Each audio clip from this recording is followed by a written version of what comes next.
శుభాభివందనములండి. దేవుడు మిమ్మలను మీ కుటుంబాలను దీవించును గాక.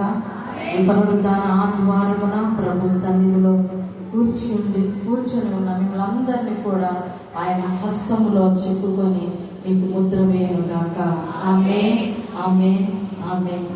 ఈ యొక్క పునరుద్ధాన ఆదివారమున దేవుడు నాకు ఇచ్చినటువంటి సమయమును బట్టి దేవుడిని ఎంతగానో కృతజ్ఞత చెల్లిస్తున్నాను. మరి దేవుడు నాకు ఇచ్చిన అంశము ఆ కొండపైకి ఎక్కించుము. హల్లెలూయా. ఆ కొండపైకి ఎక్కించుము. ఇక్కడ నేను 7 మాటలు మీతో పంచుకోవాలని ఆశపడుతున్నాను. ఎన్ని మాటలండి? 7 మాటలు, 7 కొండలు. 7గురు ఏ రీతిగా ఆశీర్వదించబడ్డారు, ఎలా వారి యొక్క పని జరిగించారు, ఏ రీతిగా దేవుడు చెప్పిన మాటను చెప్పినట్లుగా వారు చేశారు అన్నది, 7 కొండలను గురించి, 7గురు చేసిన భక్తి గురించి ఈ రోజున ప్రభు నీతో మాట్లాడును గాక. ఆమేన్. మొదటి కొండ ఆరాధన కొండ. హల్లెలూయా. మొదటి కొండ పేరు ఏంటండి? ఆరాధన కొండ. మనము ఈ రోజున దేవుని సన్నిధిలో ఇలా కూర్చొని ఉన్నామంటే దేనికండి? దేవుణ్ణి ఆరాధించడానికి. హల్లెలూయా. దేవుణ్ణి మహిమపరచడానికి. మనము భూమి మీద ఉన్నంత కాలము వాక్యము చదువుతాం, ప్రార్థన చేస్తాం. మన కాలము గతించిపోయిన తర్వాత మనకి వాక్యం ఉంటదండి? చెప్పండి. దేవుని రాజ్యంలోనికి వెళ్ళినప్పుడు వాక్యం ఉంటదా? అక్కడ ప్రార్థన ఉంటదా? ఏముంటది? ఆరాధన ఉంటది. ఏమని ఆరాధన చేస్తారు? అక్కడ ఉన్న దూతలు గాని మనము గాని ఏం చేస్తాము? పరిశుద్ధుడు పరిశుద్ధుడు అంటూ నిత్యము కూడా ప్రతిగానాలు చేస్తూ ఆయన మహిమ పరుస్తాం. హల్లెలూయా. ఇక్కడ మనం ఆరాధించడం నేర్చుకుంటే అక్కడ వెళ్ళిన తర్వాత మనము ఆరాధించగలమండి. కాబట్టి మన భక్తులు కూడా దేవుణ్ణి ఏ రీతిగా ఆరాధన చేశారో, వారు ఏ రీతిగా దేవుణ్ణి స్తుతించారో మనము నేర్చుకుందాం. ఆరాధించడం అంటే ఎలాగా? దేవుని వాక్యమే, దేవుని ప్రార్థనే. అది ఎలా ఉంటది? ఆరాధన పూర్వకముగా ఉంటది. అవునా కాదండి? ఒక పాట మనం పాడుతున్నామంటే దాంట్లో ఏముంటది? వాక్యమే ఉంటది. ప్రార్థన చేస్తున్నామంటే ఏముంటది? వాక్యమే. వాక్యాన్ని మనం ఆధారము చేసుకొని ఆరాధన చేస్తాం. హల్లెలూయా. ప్రార్థన చేస్తాం. ఎందుకని? దేవుడిచ్చిన వాగ్దానాలను బట్టి మనం ఏం చేస్తామంటే, అయ్యా మా పితరులకు ఇచ్చిన వాగ్దానాన్ని బట్టి మేము ప్రార్థిస్తున్నాము కదా, నీవు మా పట్ల చేయగలవన్న ఒక దృఢ సంకల్పము చేత, విశ్వాసము చేత మనం ఏం చేస్తామండి? ప్రార్థన చేస్తాం. ఏది చేసినప్పటికీ కూడా పైకి వెళ్ళిన తర్వాత ఏముంటది? ఇవన్నీ కలుపుకొని ఆరాధన ఉంటది. హల్లెలూయా. ఆయన పరిశుద్ధుడు కనుక మనల్ని కూడా పరిశుద్ధులుగా ఉండమని ఆయన చెప్తున్నాడు. కాబట్టి మనం ఏ రకముగా ఆరాధన చేయాలి, ఏ విధముగా మరి దేవుడు మనతో మాట్లాడుతున్నారో చూద్దామండి. యోహాను సువార్త 4వ అధ్యాయము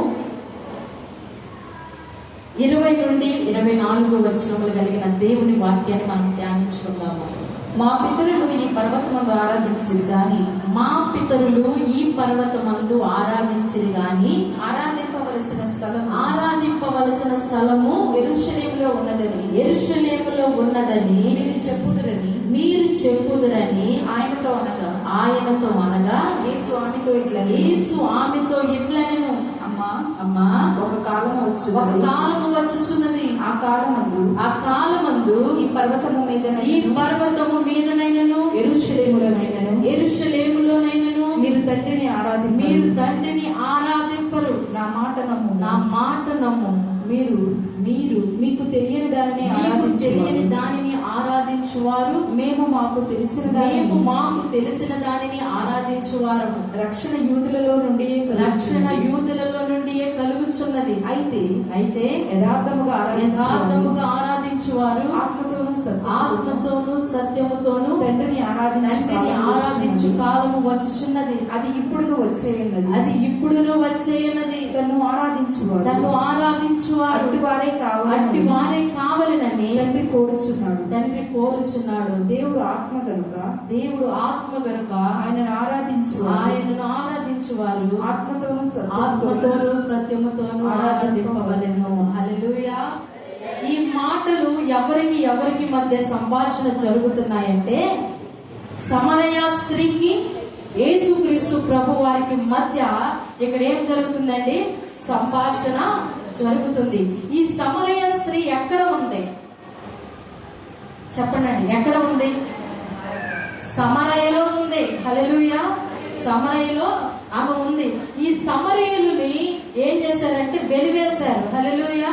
ఈ సమరయులు మరి వాళ్ళు ఒక నీరు తెచ్చుకోవాలన్నా, బావి దగ్గరికి వెళ్ళాలన్నా, ఎవరు లేని పరిస్థితుల్లో, ఎవరు కనబడని పరిస్థితుల్లో వారు దాక్కొని వెళ్ళాలంట. ఎలా వెళ్ళాలండి? దాక్కొని వెళ్ళాలి. అటువంటి మరి క్లిష్ట పరిస్థితుల్లో ఈ సమరయులు ఉన్నారు. ఆ సమరయుల్లో ఈ స్త్రీ కూడా ఒకటి. ఎవరు? ఈ సమరయ స్త్రీ. ఈమె ఎవరు? మనం చూస్తే దేవునిని నమ్మినటువంటి అమ్మాయి కాదు. దేవుడు ఎవరో ఆమెకి తెలీదు, ఆరాధన ఏంటో తెలియదు, భక్తి ఏమిటో తెలియదు. కానీ ఆ యొక్క నగరము మార్చబడాలి అంటే, ఆ యొక్క పట్టణము మార్చబడాలి అంటే, ఆ స్థలము మార్చబడాలంటే పనికిరాని వారే దేవునికి కావాలండి. హల్లెలూయా. పనికిరాని వారు దేవునికి కావాలి. ఆ రీతిగానే ఆ సమరయ స్త్రీకి ఒక పేరు లేదు, ఒక ఖ్యాతి లేదు, ఒక మంచితనం అనేది ఏ మాత్రము కూడా వారికి లేదండి. లేని పరిస్థితిలో ఆ సమరయ స్త్రీ వెళ్ళినప్పుడు తను ఎందుకు వెళ్ళిందో తెలియదు, ఎందుకు నడిచిందో తెలియదు. తన యొక్క అవసరత కొరకు, ఆ నీటిని కొరకు ఆమె అక్కడికి వెళ్ళింది. కానీ అది తన జీవితాన్ని మార్చే సమయం అని తనకు తెలుసా? చెప్పండి, తెలుసా? తెలీదు. కానీ పరిశుద్ధాత్మ దేవుడే తనకు సహాయం చేశాడని నేను నమ్ముతాను. ఏంటంటే పరిశుద్ధాత్మ దేవుడే తనకు సహాయము చేశాడు. కాబట్టి ఈ సమరయ స్త్రీ బావి దగ్గరకు వెళ్ళి తను నీళ్లు చేదుకుంటున్న సమయంలో అక్కడికి ఎవరు వెళ్ళారండి? నజరేయుడైన యేసు వెళ్ళాడు. ఈ యేసు అక్కడికి వెళ్ళినప్పుడు ఆమెను ఏమని అడిగాడు? అమ్మా, నాకు కొంచెము నీళ్లు ఇవ్వమన్నప్పుడు ఆమె ఏం చేసింది? అయ్యా, నీళ్లు నేను ఇవ్వకూడదు ప్రభువా అని అన్నప్పుడు ఆయన ఏం మాట మాట్లాడాడు?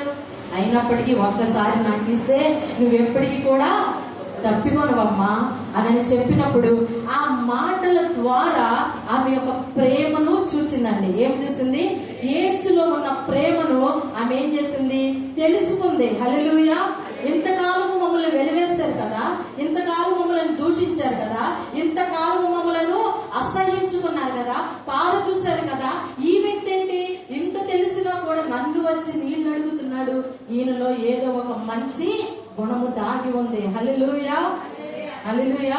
నిన్నందరూ చేదరించుకోవచ్చు, అందరూ వెలివేయచ్చు, పారవేయచ్చు, ఎందుకు పనికిరావు అనుకోవచ్చు. కానీ దేవుడు మాత్రము నువ్వు ఎటువంటి చెడు వ్యక్తి అయినప్పటికీ నీలో ఉన్న ఒక గుణాన్ని ఆయన బయటకు తీసుకొస్తాడు. హల్లెలూయా. ఎప్పుడు? ఆయన ఇచ్చిన సమయంలోనికి మనం వెళ్ళినప్పుడు. నీ సమయంలోనికి ఆయన రాడండి, ఆయన సమయంలోనికి ఎవరు వెళ్ళాలి? మనము వెళ్ళాలి. ఈ సమరయ స్త్రీ కూడా ఆ సమయానికి అక్కడికి వెళ్ళిందంటే దేవుని కృప సమరయులకు చాలా తోడుగా ఉందని నేను నమ్ముతాను. హల్లెలూయా. కాబట్టి ఈ సమరయ స్త్రీ అక్కడికి వెళ్ళినప్పుడు యేసుక్రీస్తు ప్రభు వారు మాట్లాడిన మాటకు తన ఆత్మతో నింపబడి, ఎవరండి? యేసుక్రీస్తు ప్రభు వారు ఆత్మతో నింపబడి చెప్తున్న మాట, తనకు ఉన్న పెన్పెట్టులను లెక్క పెట్టారు. హల్లెలూయా. హల్లెలూయా. అయ్యా, ఇది నువ్వు ఎలా చెప్పగలుగుతున్నావు? అడిగిందా? అడగలేదు. కానీ ఆయనే సృష్టికర్తగా ఉన్నాడు, ఆయనే నిర్మాణకుడిగా ఉన్నాడు, ఆయనే మనల్ని సృజించినప్పుడు మన జీవితం ఆయనకు తెలియదండి? తెలుస్తుంది. కాబట్టి ఈ యొక్క సమరయ స్త్రీ యొక్క వేదన ఎవరు చూచాడంటే తండ్రి చూచాడు. హల్లెలూయా. తండ్రి చూచి తన కుమారుడిని మనకు అప్పగించాడు. హల్లెలూయా. కాబట్టి నీ భారం ఏంటో, నీ భయం ఏంటో, నీ పరిస్థితి ఏంటో, నీ అవరోధన ఏంటో, నీ ఆవేదన ఏంటో తండ్రికి తెలుసా? తెలియదండి? తెలుసు. కాబట్టి ఆయన ఎప్పుడైతే నీవు చేసే మొర, నీవు ఆరాధించే భక్తి ఏ రీతిగా ఉంటుందో ఆయన చూచినప్పుడు తన కుమారుడిని మనకిచ్చిన అప్పగించిన సంగతి మనం తేటగా చూడగలుగుతాము. హల్లెలూయా. హల్లెలూయా. కాబట్టి ఇక్కడ యేసు చెబుతున్న చెప్తున్న మాటలు ఏంటంటే, మీరు ఎక్కడికి వెళ్ళి ఆరాధించాలి చెప్పండి? ఎక్కడికి వెళ్ళి ఆరాధించాలి? యెరూషలేములోనికి వెళ్ళి ఆరాధన చేయాలి. మనం ఎక్కడికి వచ్చి ఆరాధన చేయాలి? ఇదేంటిదండి? యెరూషలేము, దేవుని యొక్క సన్నిధి, దేవుని యొక్క మహిమ ఇక్కడ ఉంటది. కాబట్టి మనం ఎప్పుడైతే పూర్ణ హృదయంతో ఆరాధించటం, ఆత్మతో సత్యముతో ఎప్పుడైతే దేవుని కొరకు ఎదురు చూస్తామో, అప్పుడు దేవుడు ఖచ్చితంగా నీకు సహాయం చేస్తాడండి. హల్లెలూయా. కాబట్టి నువ్వు ఆరాధించలేకపోతున్నావు, అమ్మా ఇది ఆరాధించే సమయం వచ్చుచున్నది, ఇప్పుడు కూడా వచ్చేయున్నది. ఆయనతో ఉందా లేదా పరిశుద్ధాత్మ శక్తి? కాబట్టి రానయ్యున్నదని ఆయన చెప్తున్నాడు. అంటే ఆయన రాకడ కూడా బహు సమీపముగా ఉన్నదని మనం గుర్తించాలండి. కాబట్టి యేసుక్రీస్తు ప్రభు వారే ఆరాధన గురించి ఒక సమరయ స్త్రీకి ఒక హెచ్చరిక అనుకోవచ్చు, తెలియని విషయాన్ని తెలియపరచవచ్చు, లేకపోతే ఆమెను ఒక బుజ్జగించి మాట్లాడి చెప్పడం అనుకోవచ్చు. కాబట్టి ఇటువంటి పరిస్థితి గుండా, కోణము గుండా వెళుతున్న సమయంలో ఈ సమరయ స్త్రీకి ఆయన చెప్తున్న మాట, అమ్మా మీరు ఏమి చేయాలి అంటే ఆత్మతో సత్యముతో దేవుణ్ణి ఆరాధించడం మీరు నేర్చుకోవాలి. ఆ పర్వతములకు ఎక్కాలి. ఎక్కడ పర్వతము? యెరూషలేము యొక్క పర్వతములకు మనము ఎక్కాలండి. మహిమ కలిగిన పర్వతాన్ని మనము చూడాలి. హల్లెలూయా. మనం ఇక్కడతో ఉండటం కాదు, ఆరాధనలో లెవెల్స్ మనము చూడాలి. నువ్వు కొత్తగా దేవుని ఆరాధించాలి, కొత్తగా దేవుని నువ్వు సంతోష పెట్టాలి. దూతలు ఏం చేస్తాయి? పరిశుద్ధుడు పరిశుద్ధుడు అంటున్నారు. మనం ఏం చేస్తున్నాం? కొన్ని మాటల చేత, అవునా కాదండి? యేసుకు ఎన్ని పేర్లు ఉన్నాయో అన్ని పేర్లు మనం వాడుతున్నామా లేదా చెప్పండి? వాడుతున్నామా లేదా? ప్రతి ఒక్క పేరుని ఎత్తిపెట్టి మనం ఆరాధిస్తున్నాం. అందుకనే మీరు దేవదూతల కంటే గొప్పవారు. హల్లెలూయా. దేవదూతల కంటే మీరు శ్రేష్ఠులుగా ఉన్నారని దేవుడు మనతో చెప్తున్నాడు. నీ ఆరాధనలో గొప్పతనం ఉందా లేదా? దేవుడు నీ ఆరాధన చూసి సంతోషిస్తున్నాడా లేదా? ఈ రోజు మౌనముగా కూర్చోడానికి మనం దేవుని సన్నిధికి రాలేదండి. మౌనముగా కూర్చొని చప్పట్లు కొడడానికి రాలేదు, భజన చేయడానికి మనం రాలేదు, కానీ ఆయన్ని మనం స్తుతించడానికి వచ్చాము, ఆయన్ని మనము ఆరాధించడానికి మనము వచ్చాము. నువ్వెప్పుడైతే ఆత్మతో ప్రార్థిస్తావో, ఆత్మతో ఆరాధిస్తావో, సత్యముతో ఆరాధిస్తావో, అప్పుడు ఏం జరుగుతుందంటే సమస్తమును ఆయన చేయగలడండి. హల్లెలూయా. కాబట్టి యేసుక్రీస్తు ప్రభు వారే మనతో చెప్తున్న మాట, మీరేం చేయాలి? ఆత్మతోనూ సత్యముతోనూ ఆరాధించాలి. ఇప్పటి వరకు మీకు అది తెలియదేమో. ఒక ఆరాధన చేయడం అది ఆత్మతో ఎలా చేయాలి, సత్యముగా ఎలా చేయాలో నీకు తెలియదేమో. కానీ నేను చెప్తున్నా, నా మాట నీవు వింటే నీవు నాతో కూడా కలిసి ఉంటావని ఆ సమరయ స్త్రీకి చెప్పినప్పుడు, ఆ సమరయ స్త్రీ నాతో మాట్లాడిన వాడు గొప్పవాడని వీధులలో నడుచుకుంటా వెళ్ళినప్పుడు, ఆ సమరయ ప్రాంతం అంతా తిరుగుతూ ఆయన కూర్చి చెప్పుతున్న మాటలను బట్టి ఆ సమరయ ప్రాంతం అంతా కూడా రక్షించబడలేదా? రక్షించబడింది. కాబట్టి దేవుడు నీవు చేసే ఆరాధన బట్టి, నువ్వు ఆత్మతో సత్యముతో ఆయన ఎదుట పెనుగులాడే జీవితాన్ని బట్టి దేవుడు నీకు ఏమిస్తున్నాడండి? ఏమిస్తున్నాడు? జీవ కిరీటాన్ని ఇస్తున్నాడు. హల్లెలూయా. వజ్రాలతో నింపుతున్నాడు. ఇక్కడ మనం ఒక వజ్రం కొనాలంటే ఏం చేస్తాం చెప్పండి? ఒక వజ్రాన్ని మనం కొనగలుగుతామా? బంగారం అంటే ఒక కాసు కొంటాం, 2 కాసులు కొంటాం. అదే డైమండ్లు కొనాలంటే, కానీ ఆయన నీకేం చేస్తున్నాడు? ఉచితంగా ఇస్తున్నాడు. హల్లెలూయా. ఏం చేస్తున్నాడండి? ఇక్కడ పెట్టుకోలేదని బాధపడకండి మీరు. ఎక్కడ ఉంది నీ యొక్క ఆస్తి? పరమందు ఉంది. హల్లెలూయా. నువ్వు అక్కడ కూర్చుకుంటున్నావు. ఇక్కడ కూర్చుకునే వారిని చూసి అసూయ పడద్దు. ఇక్కడ కూర్చుకునే వారిని చూసి అమ్మో వీళ్ళకన్నా నేను తక్కువే, నేను వీళ్ళకి సరిపోనే. నీ కుటుంబంలో ఆస్తి కలిగిన వాళ్ళు ఉంటారు, ఐశ్వర్యం కలిగిన వారు ఉంటారు. వాళ్ళు చూసి నేను తక్కువే, వాళ్ళు హెచ్చే అని నువ్వు పోల్చుకోవడం గొప్ప కాదండి. ఏంటంటే నాతో ఉన్నవాడు గొప్పవాడు, ఆయన సౌమ్యుడు, ఆయన సౌభాగ్యుడు, ఆయన నాకిచ్చే రాజు నాతో ఉండగా యూదా గోత్రపు సింహము ఆయన రారాజుగా ఉన్నాడు. నేనెవరిని? రాజు కుమార్తెను. హల్లెలూయా. నువ్వు యూదా గోత్రానికి సంబంధించిన వ్యక్తి అండి. నీ ఇంటి పేరు ఏదైనా అవ్వచ్చు, నీ ఊరు పేరు ఏదైనా అవ్వచ్చు, నీ జాతి ఏదైనా అవ్వచ్చు, నీ రంగు ఏదైనా అవ్వచ్చు, కానీ నీ తండ్రి ఎవరు? ఐశ్వర్యవంతుడు. హల్లెలూయా. నీ యొక్క తండ్రి ఎవరు? సుందరుడు.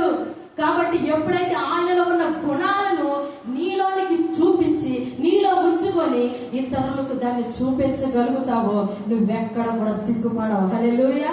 నువ్వేం పెట్టుకో అవసరంలా, నువ్వేం ధరించుకో అవసరంలా. యేసు నామమున నువ్వు అన్ని కలిగిన వ్యక్తి దగ్గరికి వెళ్ళి ఒక్క యేసు నామమును ఉపయోగించి ప్రార్థన చేసావు అనుకోండి, ఆ వ్యక్తి లేచి నిలబడినప్పుడు నిన్ను ఆశతో కొలుస్తాడా? అంతస్తుతో కొలుస్తాడా? కొలవడు. ఏంటి?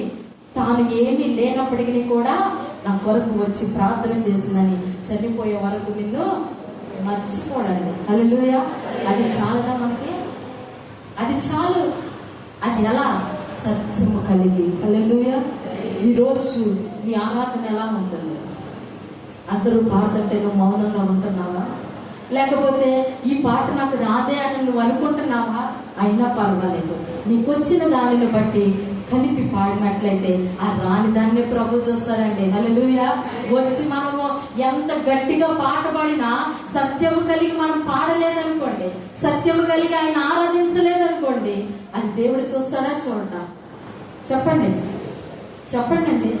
చూసినప్పుడు దేవుడే దానికి ప్రతిఫలం ఇస్తాడు. ఈ సమరయ స్త్రీకి ఏమైనా వచ్చండి? చెప్పండి, ఏమైనా వచ్చా? ఏమీ రాదు. కానీ వారి యొక్క జీవితాలను మార్చాలంటే నేను ఒక స్త్రీని పట్టుకోవాలి. హల్లెలూయా.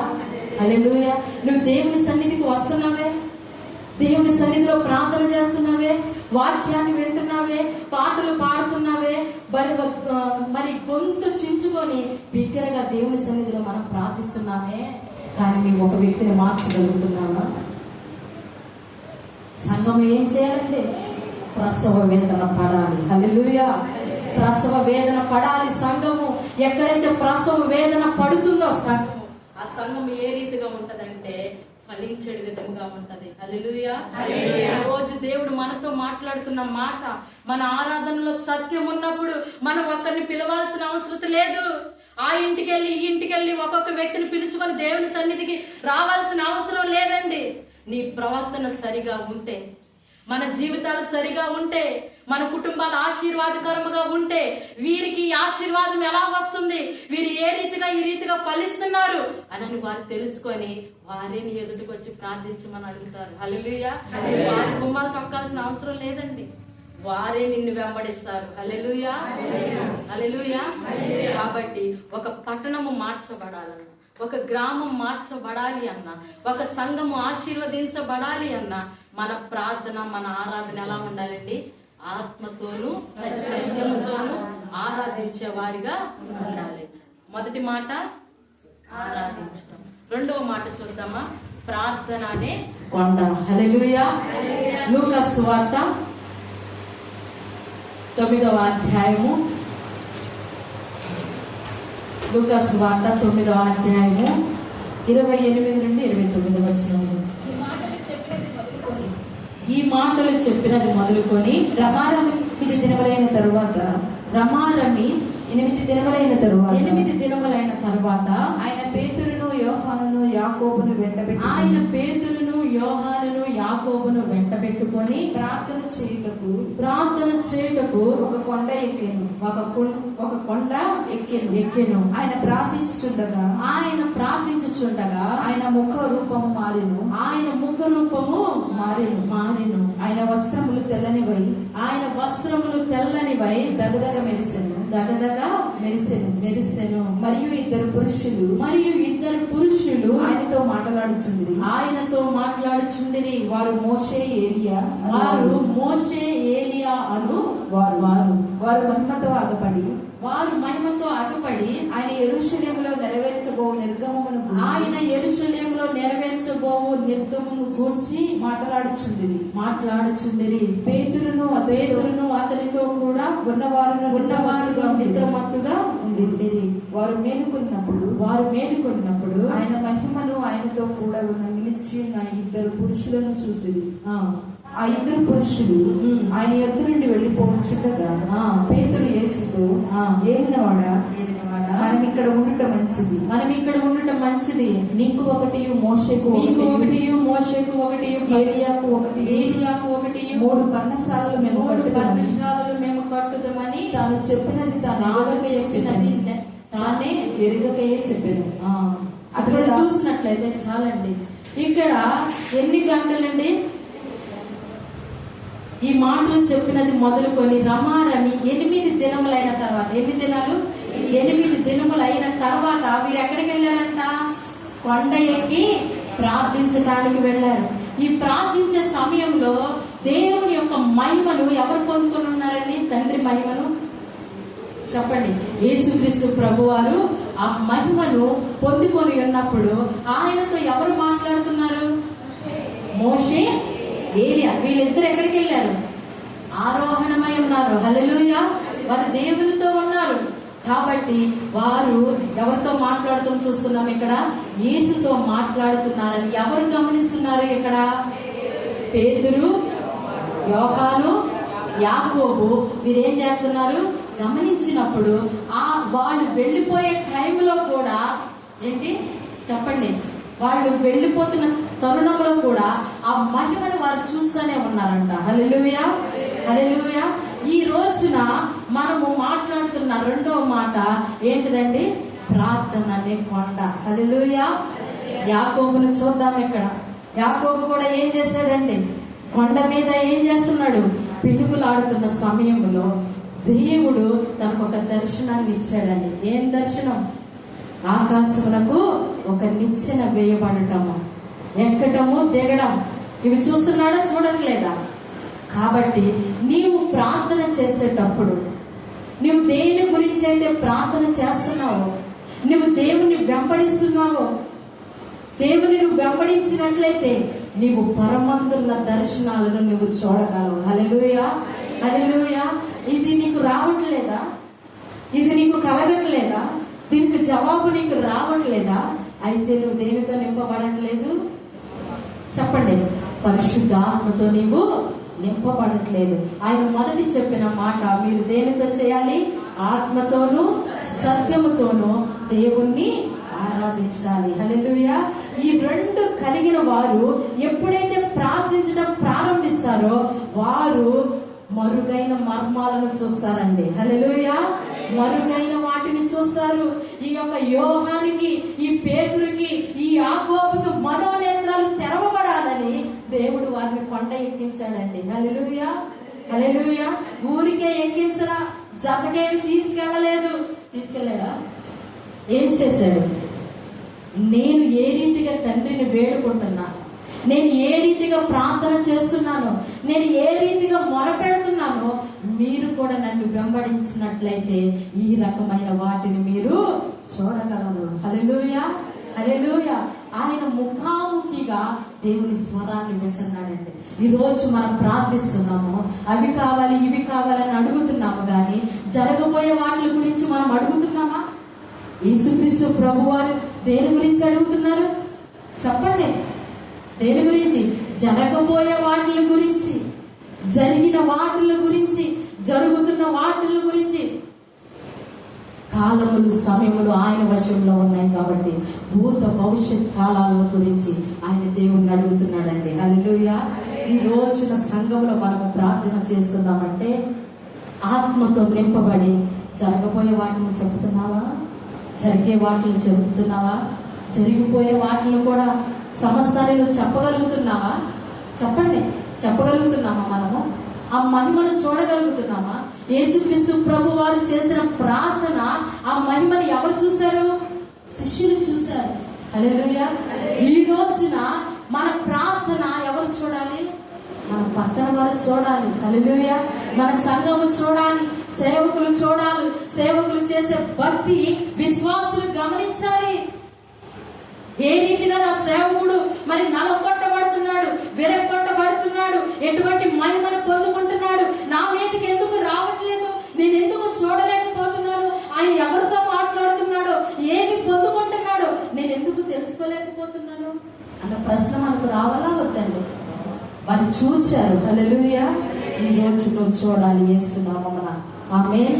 నీ కళ్ళ మీద చేయి పెట్టుకొని, ప్రభా నేను చేసిన ప్రతి పాపము, ప్రతి శాపము, పాప సంబంధమైన వాటిని చూడటం కాదు కానీ ప్రభా, పర సంబంధమైనవి యేసు నామమున నా మనోనేత్రములు తెరవబడును గాక. ఆమేన్. ఇటువంటి ప్రార్థన మనకు చేయాలి. పరమందున్న వాటిని మనము గమనించాలి. వారు చూశారు కాబట్టి ఏం చేస్తున్నాడు? అయ్యా, ఎవరెవరికి పర్ణశాలలు కట్టిస్తానంటున్నాడు? మోషేకి, ఏలియాకి, యేసే. తండ్రి, కుమార, పరిశుద్ధాత్మ నామమున వారు ఏం చేస్తున్నారండి? భక్తి చేస్తున్నారు, పర్ణశాలలు కట్టిస్తామన్నారు. కాబట్టి అది కాదండి. నీకేం కావాలి? ప్రార్థన కావాలి. హల్లెలూయా. ప్రార్థనలో ఉన్న మహిమను నీవు చూడాలి. దేవుని గొప్ప చేయాలి, దేవుని ఆరాధించాలి, ఆయన పరిశుద్ధుడని మనము స్తుతించాలి. హల్లెలూయా. కాబట్టి మన ప్రార్థనలు ఏముండాలండి? పట్టుదల ఉండాలి. మన ప్రార్థనలో నిజాయితీ ఉండాలి. మన ప్రార్థనలో సత్యం ఉండాలి. మన ప్రార్థన ఉచ్చరింప సఖ్యము గాని మూలికలతో ప్రార్థించే భక్తిగా మన జీవితం మారిపోవాలి. హల్లెలూయా. కాబట్టి దేవుడంట అట్టి వారిని ఏం చేస్తున్నాడంట?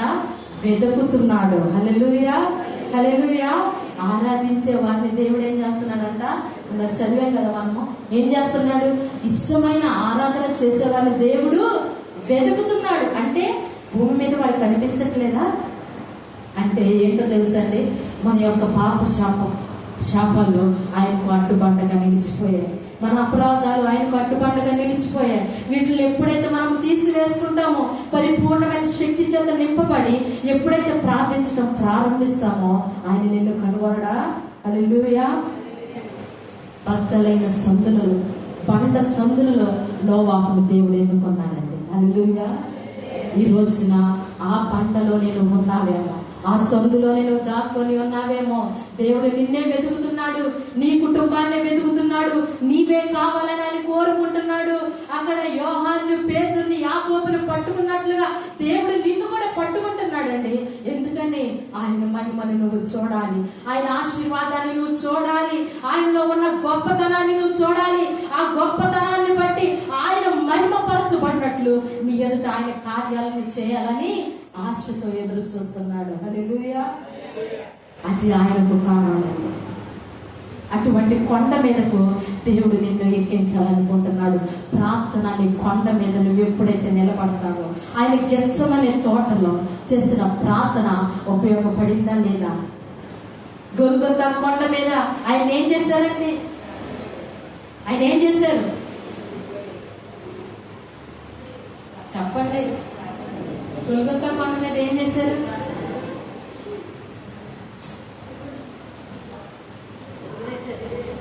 గట్టి చెప్పాలి. కాబట్టి అటువంటి కొండ ఎంత సృష్టి, ఎంత విలవిలలాడిపోయి ఉంటుందండి. ఒకసారి చెప్పండి. ఆడిద్దా ఆడగా? ఆయన మరణము చుండగా సృష్టి అంతా కూడా సైలెంట్ అయిపోయింది. హల్లెలూయా. మనుషులు మనం మాత్రం ఆ 40 దినాలే ఏడుస్తాం. ఆ ఈస్టర్ రోజున ఒక్కొక్కరు మొహాలు ఇదైపోతాయి. అది కాదు మనకు కావాల్సింది. ప్రతిరోజు, ప్రతి సమయము, ప్రతి గడియ ఆ కొండ నీకు గుర్తు రావాలి. హల్లెలూయా. ఆ కొండ ఎంత విలవిలలాడిపోయి ఉంటుందండి. ఆ కొండ మీద దేవుడు నిన్ను నిలబెట్టాలనుకుంటున్నాడు. హల్లెలూయా. ఆ ప్రార్థన అనే కొండ మీద దేవుడు నిన్ను నిలబెట్టాలనుకుంటున్నాడు. ఆ కొండ మీద ఆయన కాల్చిన కన్నీరు, ఆయన ఆ కొండ మీద చెమటను కూడా రక్తముగా మార్చివేశాడండి. ఆ రక్తాన్ని నువ్వు త్రాగుతున్నావు. ఆయనలో ఉన్న రోషమైన ప్రార్థన నీలో దినము రగలాలి. హల్లెలూయా. ఏం చేయాలండి? దినము రగలాలి. ప్రార్థన ఆగకూడదు, ప్రార్థన ఆర్పకూడదు. ప్రతి దినము కూడా నీవు ఎంత సమయం ప్రార్థన చేసే ఇంకొంత సమయాన్ని నువ్వు కేటాయించాలి దేవునికి. అతన్ని ప్రార్థన అనే కొండ అలవాటు పరమైన కొండ కాదు మన కొండ. మన కొండ ఎలా ఉండాలి? స్థిరపరచబడే విధముగా ఉండాలి. కొండని ఎవరు కదిలించగలరా? పర్వతములు, కొండలు ఆయన మాట వింటున్నాయి.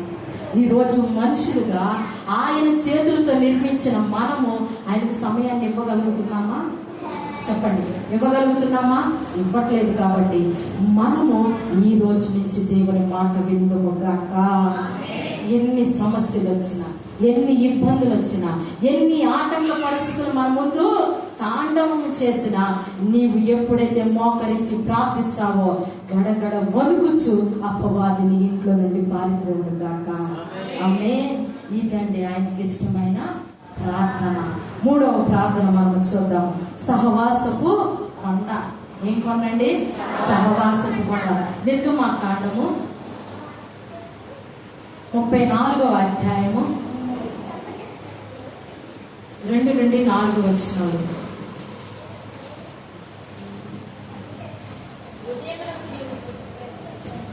ఉదయమునకు నీవు సిద్ధపడి ఉదయమునకు నీవు సిద్ధపడి ఉదయమున సీనాయి కొండ ఎక్కి అక్కడ శిఖరము మీద నా సన్నిధిని నిలిచి ఉండవలెను. ఏ నరుడును నీతో ఈ కొండకు రాకూడదు. ఏ నరుడును ఈ కొండ మీద ఎక్కడనైనను కనబడకూడదు. ఈ కొండ ఎదుట గొర్రెలైనను ఎద్దులైనను మేయకూడదని సెలవిచ్చెను. కాబట్టి అతడు మొదటి పలకల వంటి రెండు రాతి పలకలను చెక్కెను. మోషే తనకు యెహోవా ఆజ్ఞాపించినట్లు ఉదయమందుండు పెందలకాడ లేచి ఆ రెండు రాతి పలకలను చేత పట్టుకొని సీనాయి కొండ ఎక్కగా. చాలండి. ఇక్కడ మనం చూసినట్లయితే ఈ కొండ పేరు ఏం పేరండి? సీనాయి కొండ. ఈ కొండ మీదకి ఎవరు రమ్మని చెప్తున్నారు? యెహోవా దేవుడు రమ్మని చెప్తున్నారు. తండ్రి రమ్మని చెప్పగానే ఆ కొండ మీదకి వెళ్ళేటప్పుడు ఆ సహవాసం ఎవరెవరికి మధ్య? తండ్రికి మోషే గారికి మధ్య ఏముందండి? సహవాసం, బాండింగ్ అనేది ఉంది. కాబట్టి ఈ సహవాసములకు వెళ్ళేటప్పుడు నీవు ఎవరిని కూడా తీసుకు వెళ్ళకూడదు. నీ ఒక్కడవే రావాలి. అది పరిశుద్ధముగా ఉండాలి. అక్కడ ఏమీ మెయ్యకూడదు. ఏ విధముగా అల్లరితనము ఉండకూడదు. కాబట్టి నీ ఒక్కడవే ఈ సమయానికి ఈ విధముగా రావాలని ప్రభు ముందుగానే మాట్లాడి ఉన్నాడు. హల్లెలూయా. నువ్వెక్కడున్నావు? యెరూషలేము అనే కొండలో ఉన్నావు. హల్లెలూయా, హల్లెలూయా. నువ్వు దేవుని సన్నిధికి వచ్చేటప్పుడు ఎలా రావాలండి? అయ్యి వెంట పెట్టుకొని రాకూడదు. ఏంటి? శరీరాశ, నేత్రాశ, జీవపు డంబము. అమ్మో నా ఇంట్లో అది పెట్టొచ్చాను, అమ్మో ఇది పెట్టొచ్చాను, నేను వెళ్ళిపోవాలి, నేను వెళ్ళలేదనుకో తర్వాత ఉంటుంది అసలైన సంగతి అనని వాటిల్ని కాదండి. 5 కన్యకలు ఏం చేశారు? సిద్ధపాటుతో వచ్చారు. ఇక్కడ కూడా తండ్రి ఏం మాట్లాడుతున్నాడు? సిద్ధపాటు మాట్లాడుతున్నారు. ఇదిగో నీవు ఈ 2 పలకలను పట్టుకొని రావాలి. ఈ సమయానికి ఉదయకాలమున పెందలకాడ నీవు ఇక్కడికి రావాలి అని ఎవరితో చెప్తున్నారు? మోషే గారితో చెప్తున్నప్పుడు ఆయన తండ్రి చెప్పిన ప్రతి మాటను చేశారండి. హల్లెలూయా, హల్లెలూయా. పరిశుద్ధముగా ఆయన వచ్చాడు. అక్కడ ఎవరిని నిలవనివ్వలేదు. మనము కూడా ఇక్కడ యెరూషలేము మందిరంలో మనము ప్రార్థనలు జరిగిస్తున్నాం. ఇది ఒక ప్రార్థన మందిరముగా ఉన్నది. ఇది సహవాసం అనే కొండగా ఉన్నది. ఇక్కడ దేవుడితో మనం సహవాసం చేయడానికి వచ్చాం. దేవుడితో పెరుగులాడటానికి వచ్చాము. మనుషులతో కాదు మనం మాట్లాడుతుంది, మనుషుల్ని కాదు మనం చూస్తుంది, మనుషులతో కాదు మనం జోడీ కడుతుంది. ఇక్కడ మనం ఎవరితో జోడీ కడుతున్నామంటే సహవాసము కలిగిన తండ్రితో మనము జోడీ కడుతున్నాం. హల్లెలూయా. ఈ రోజున నువ్వు దేవుడితో జోడీ కడితే నీ జీవితం మార్చబడుతుందండి. హల్లెలూయా. ఇక్కడ అనేక కన్నీరు, మరి అనేక మంది కన్నీరు ఇక్కడ పోయబడి ఉన్నదా లేదా? చెప్పండి. ఇది ప్రార్థన అనే బలిపీఠం. హల్లెలూయా. వేడుకలు చేసుకునేది కాదండి, వేదికలు చేసుకునేది కాదు. నా ప్రభు అల్లరికి కర్త కాదు, ఆయన వేషధారుడు కాదు, ఆయన రోషము కలిగిన వాడు కనుక నువ్వు రోషముగానే ఆయన సన్నిధిలో ప్రార్థన చేయాలి. ఆయనతో నువ్వు సహవాసము చేయాలి. విచ్చలవిడిగా నేను జీవిస్తాను, విచ్చలవిడిగా నేను దేవుని సన్నిధిలోకి వస్తానంటే ఒప్పుకోడండి. ఆయన ఏమంటున్నాడు? మీరు నాతో సహవాసము చేసేటప్పుడు అది పరిశుద్ధముగా మార్చబడాలి. హల్లెలూయా. అక్కడ ఏది విసర్జించకూడదు, ఏది అది అపవిత్రముగా ఉండకూడదు, అది చూసిన వారికి హేళనకరముగా కనిపించకూడదు. ఈ రోజున నీ యెరూషలేము అనే నీ హృదయము ఏ రీతిగా ఉంటుంది? అన్ని పెట్టుకొని ప్రార్థన చేస్తున్నామా? చెప్పండి. అన్ని దాచుకొని ప్రార్థన చేస్తున్నామా? దేవుడు చూస్తున్నాడు. నీ ప్రార్థన ఆయన ఆలకిస్తున్నాడు. నువ్వే రీతిగా ఆత్మతో చేస్తున్నావో, సత్యము కలిగిన ప్రార్థన చేస్తున్నావో, రోగాలు రామంటే రావా, అప్పులు రామంటే రావా, నిన్ను హేళన చేయరంటే చేయరా? ఎందుకనండి? దేవుడు చెప్పిన పరిశుద్ధతను మనము కాపాడుకోలేకపోతున్నాం. హల్లెలూయా. ఇక్కడ ఆయన చెప్పిన మాట ఏంటంటే, మీరు నా కొండ ఎక్కి నాతో సహవాసం చేసేటప్పుడు ఇంటికాడలాగా నేను ఉంటానంటే కుదరదు. మనము దేవుడితో సహవాసం చేసేటప్పుడు మన యొక్క జీవితం ఎలా ఉండాలంటే, అయ్యో ఆయన సన్నిధిలోనికి వెళుతున్న నేను నా ప్రవర్తన జాగ్రత్తగా చూసుకోవాలి. ఆయన పరిశుద్ధ లేఖనము చేత పట్టుకొని ఆయన సన్నిధిలోనికి బహిరంగముగా నేను వస్తున్నాను. నా సాక్ష్యం ఏ రీతిగా ఉంటుంది, నేను ఏ రీతిగా జీవిస్తున్నాను, ఏ యొక్క కోపంలో నేను పడిపోతున్నానని మనల్ని ఎవరో సరిచేయటం కాదండి. మన తీర్పు మనమే తీర్చుకోవాలి. నీ కంటిలో ఏముంది? పెద్ద దూలం ఉంది. ఎదుటి కంటిలో నువ్వేం వెతుకుతున్నావు? నలుసుని ఎదుగుతున్నావు. నలుసుని తీయడం గొప్ప కాదు, దూలాన్ని తీయడం గొప్ప. ఆ దూలాన్ని నువ్వు ఎప్పుడైతే తీస్తావో ఎదుటి వారి కంటిలో నలుసుని ఏమాత్రం నువ్వు వెతకవు. హల్లెలూయా, హల్లెలూయా. కాబట్టి మొదట మనల్ని మనము సరి చేసుకోవాలి. మన యెరూషలేము మందిరం ఎలా ఉంది? నెహెమ్యా ఏం చేస్తున్నాడు? వేదన చేస్తున్నాడు, రోదన చేస్తున్నాడు. అయ్యా నీ యొక్క గుమ్మములు పడిపోతున్నాయ్యా, కాల్చబడిపోతున్నాయ్యా, శిథిలమైపోతున్నాయ్యా. దీని పరిష్కారం ఏంటి? దీని నాదుడు ఎవరు? ఆయన అన్ని ఉండి కూడా ఈ రీతిగా నేను బ్రతుకుతున్నానా? నేను మౌనముగా ఉండాలా? నా సాహసం నేను చేయాలి, నా యెరూషలేము మందిరాన్ని నేను కట్టాలి అని ఏం చేస్తున్నాడండి? ఉపవాసం ఉండి ప్రార్థన చేస్తున్నాడు. హల్లెలూయా, హల్లెలూయా. నీ ఇల్లు ఇలాగే ఉంటే ఒప్పుకుంటావా? నీ ఇంట్లో ఇలాగే కూర్చుంటానంటే ఒప్పుకుంటావా? అప్పు తెచ్చైనా, అప్పు తీసుకొచ్చైనా మనం ఏం చేస్తాం? ఇప్పుడు చేయండి అని నేను చెప్పట్లేదండి, వాక్యం చెప్తున్నా. దేవుడు మీకు ప్రేరేపించినప్పుడు ఆ పని చేయండి. కాబట్టి మనము వెళ్ళి కూర్చొని మందిరము ఇతరులు మనల్ని అవమానించే కరముగా ఉంటుందా? సరైన విధముగా ఉంటుందా? మనల్ని మనము పరిశీలన చేసుకోవాలి. మందిరాన్ని సరి చేయాలి, కాంపౌండ్ సరి చేయాలని వారు వీరు చెప్పటం కాదండి, రహస్యమందున్న పరిచర్య నీకు కావాలి. హల్లెలూయా. సహవాసం దేవునితో నీకు ఉంటే, సత్యమైన బోధలోనికి నువ్వు వెళ్ళినప్పుడు, ఆత్మతో సత్యముతో నువ్వు చేసేటప్పుడు ఎదుటి వారు నీకు చెప్పాల్సిన అవసరం లేదండి. అది తప్పు అని తెలిసినప్పుడు, వాక్యము నీతో మాట్లాడినప్పుడు నువ్వేం చేస్తావు? నేను ఏదో ఒక పరిచర్య దేవునిలో పాలు పంపులు పొందాలి. హల్లెలూయా, హల్లెలూయా. కాబట్టి మోషే సీనాయి కొండ ఎక్కినప్పుడు అది పరిశుద్ధముగా ఉండాలి.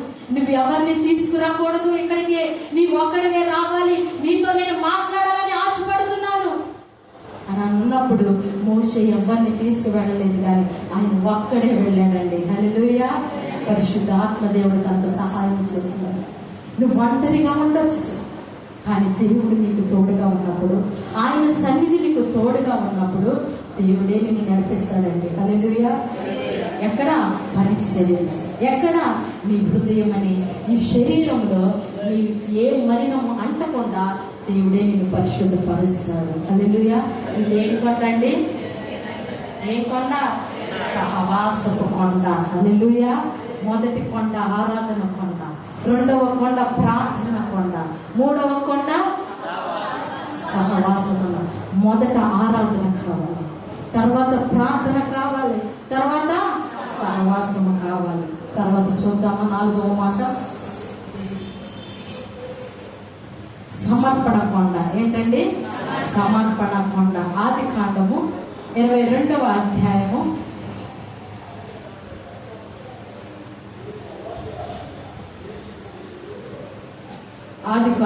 22వ అధ్యాయము 2వ వచనాన్ని మనం ధ్యానించాం. అప్పుడు ఆయన నీకు ఒక్కడై ఉన్న నీ కుమారుని నీకు ఒక్కడై ఉన్న నీ కుమారుని అనగా నీవు ప్రేమించి ఇస్సాకును నీవు ప్రేమించి ఇస్సాకును తీసుకొని మోరియా దేశమునకు వెళ్ళి అక్కడ నేను నీతో చెప్పబో పర్వతములో ఒక దాని మీద దహన బలిగా అతన్ని అర్పించమని.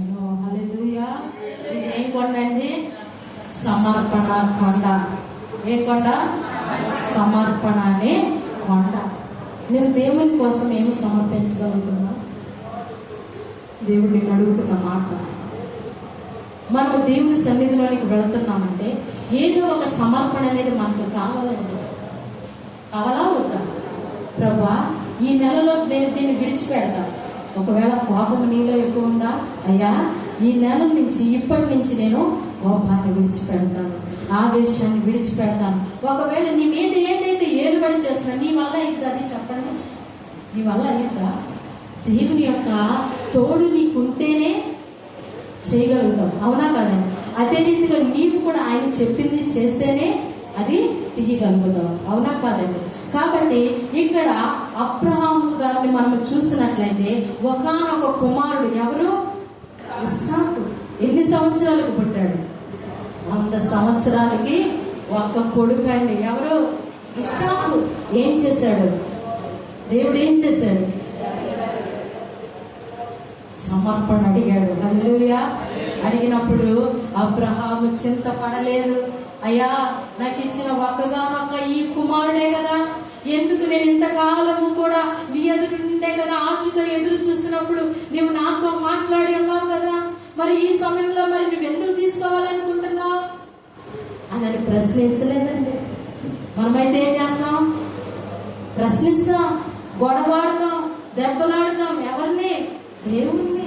నాకెందుకు ఇవ్వవు, నాకెందుకు చేయవు, ఇలా ఎందుకు చేస్తున్నావు అని ఏం చేస్తాం? మనము దెబ్బలాడతాం. కానీ దేవుడు చెప్తున్న మాట ఏంటంటే తెలుసా? మనకి సమర్పణ కావాలి. హల్లెలూయా. రక్షించబడిన వ్యక్తివి, రక్షించబడుతున్న వ్యక్తివి, నీకేం కావాలండి? సమర్పణ కావాలి. హల్లెలూయా. అయ్యా, ఇప్పటి వరకు ఈ లోకంలో తల్లిదండ్రులు నాకు ఉన్నారు, కరెక్టే. కానీ ఇప్పటి నుండి నేను నీ సొత్తు అయ్యా, కాబట్టి నీవు నన్ను వాడుకో, సమర్పించుకో. దేవుడు ఏ విధంగా సమర్పించుకోవాలనుకుంటున్నాను? కాబట్టి ఈ ఇస్సాకును దేవుడు అడిగినప్పుడు ఇస్సాకును తీసుకువెళ్ళి మరి అబ్రహాము గారితో మాట్లాడినప్పుడు నీవు ఎక్కడికి వెళ్ళాలి? మోరియా. ఎక్కడికి వెళ్ళారని?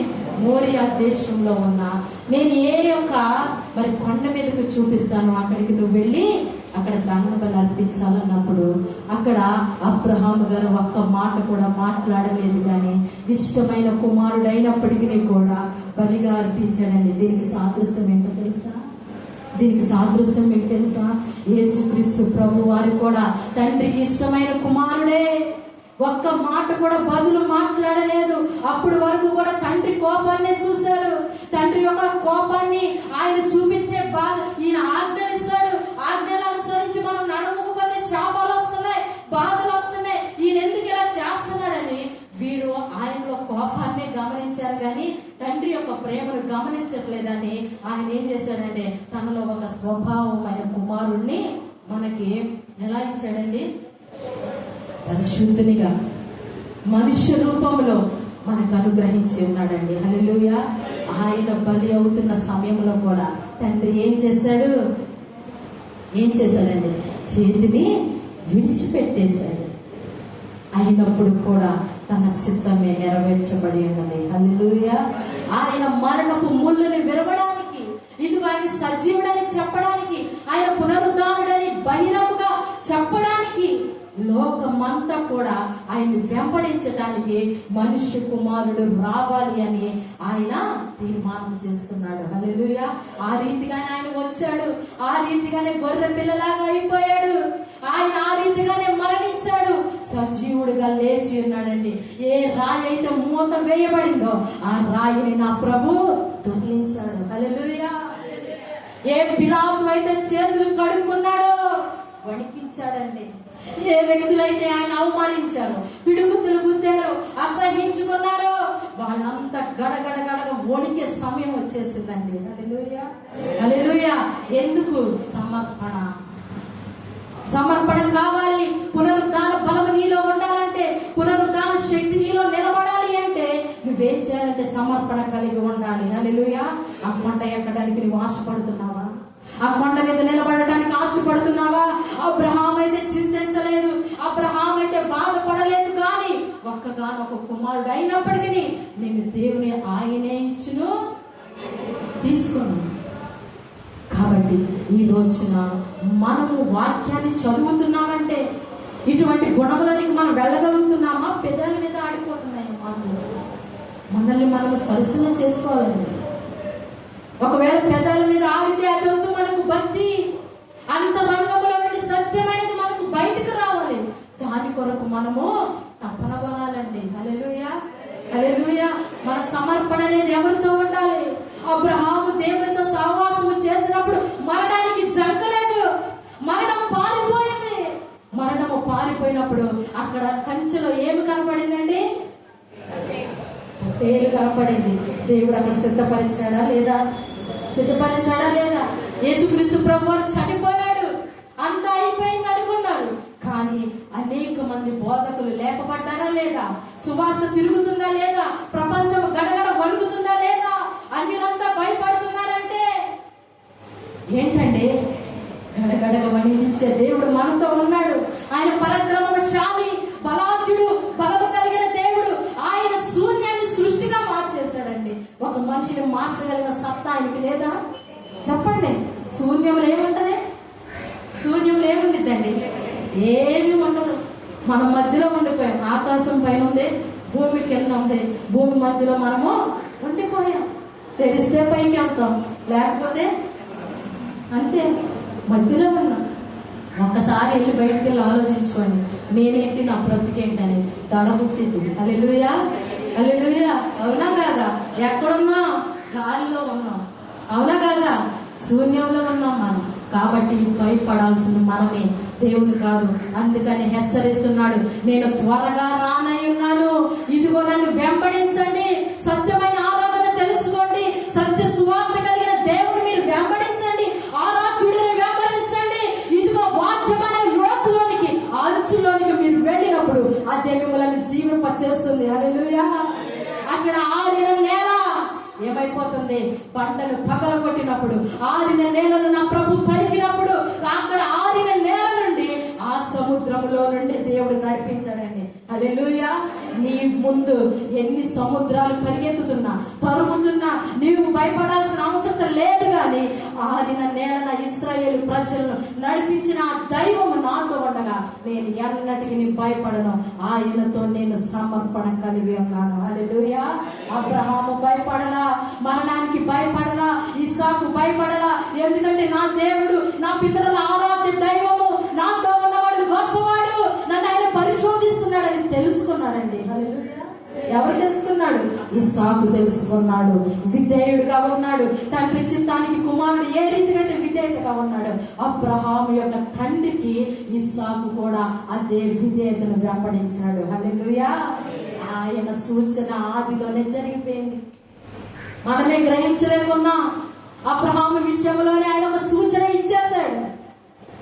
కాబట్టి అదే సూచన ఎప్పుడు జరిగిందండి? యేసుక్రీస్తు ప్రభు వారి టైంలో జరిగింది. కాబట్టి నీవు ఎప్పుడైతే సమర్పణ కలిగి ఉంటావో అది మరణమైనా, వ్యాధైనా, బాధ అయినా, ఏదైనా కూడా నువ్వు భయపడవు. కానీ నువ్వెక్కడైతే ఉన్నావో అక్కడే ఆయన దాచి ఉంచుతాడు. హల్లెలూయా. అదండి మనం నమ్మాల్సిందే. ఆ కొండ మనం ఎక్కాలి. ఏ కొండది? సమర్పణని కొండ మనం ఎక్కాలి. ఈ కొండని నువ్వు ఎక్కినప్పుడు నువ్వు కదిలించబడతావా? చివరి సమయం వచ్చేసింది, ఇక పెట్టేయాలి. ఏంటిదండి? కత్తి. కానీ దేవుడు ఏం చేశాడు? అబ్రహాం ఆగిపో. దేవుడు ప్రతి పరిస్థితిని ఆపివేస్తాడు యేసునామమున. హల్లెలూయా. నీకు పేరు పెట్టి పిలిచేవాడు. ఎవరికి నీ పేరు తెలియదేమో కావచ్చు, నా దేవునికి నీ పేరు తెలుసండి. నీవు రక్షించబడినప్పుడే నీ పేరుని ఎక్కడ రాశాడు? జీవ గ్రంథంలో రాసి ఉంచాడు. హల్లెలూయా. జీవ గ్రంథంలో లేని వారి పేరు ఎక్కడ ఉంటది? నాశన కోపంలో ఉంటది. ఇదిగో నేను త్వరగా ఆనయున్నాను. హల్లెలూయా. మనకేం కావాలి? సమర్పణ కావాలి. చూద్దామా ఇంకొక మాట. శ్రమల కొండ అండి. ఇంకోటి ఏంటిది? శ్రమల కొండ. యోహాను సువార్త 19వ అధ్యాయము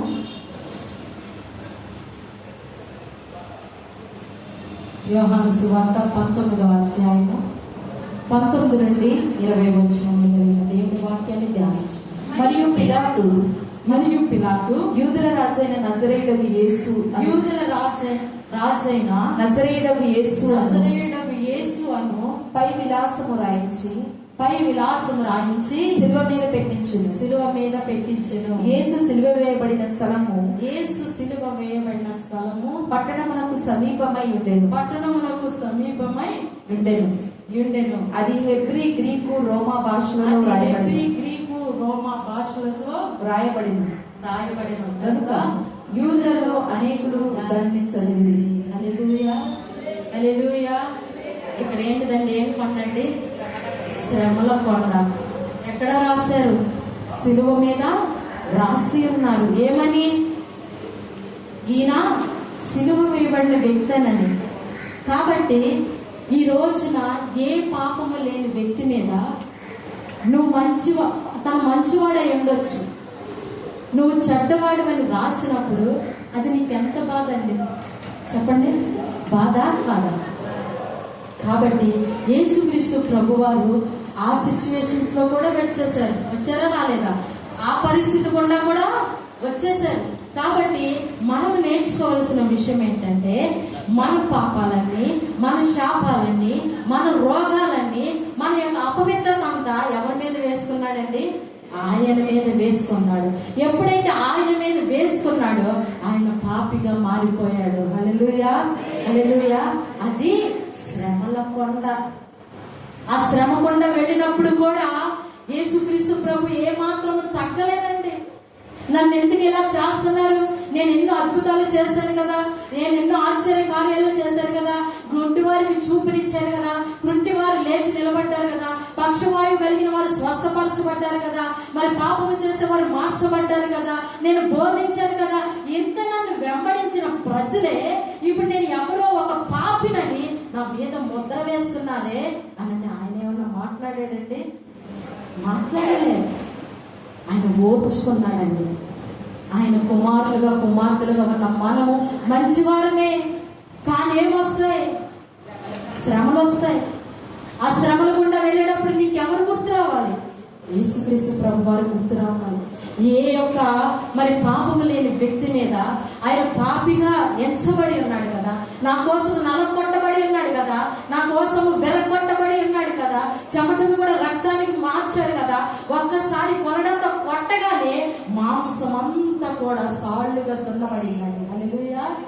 అంత శ్రమ పడ్డాడే. నీ ఓర్చుకోవడంలో ఏమన్నా తప్పు ఉందండి? ఎవరైతే నా కొరకు హింసించబడతారో, దూషించబడతారో వారు ధన్యులు. హల్లెలూయా. ఆయన కొరకు మనం శ్రమ పడినప్పుడు, ఆయన కొరకు మనం ఓర్చుకున్నప్పుడు ఆయన మనల్ని ఏమంటున్నాడు? ధన్యులు అంటున్నాడు. హల్లెలూయా. హల్లెలూయా. మీరు ధన్యులు. ఇక్కడ మీరు ఓర్చుకోండి, భయపడవద్దు, దిగులు పడవద్దు. ఒకరు ఒక మాట అన్నారని తిరిగి ఇంకొక మాట మనం అనవద్దు. ఎవరో హాని చేస్తున్నారని తిరిగి మనం హాని చేయటం కాదు.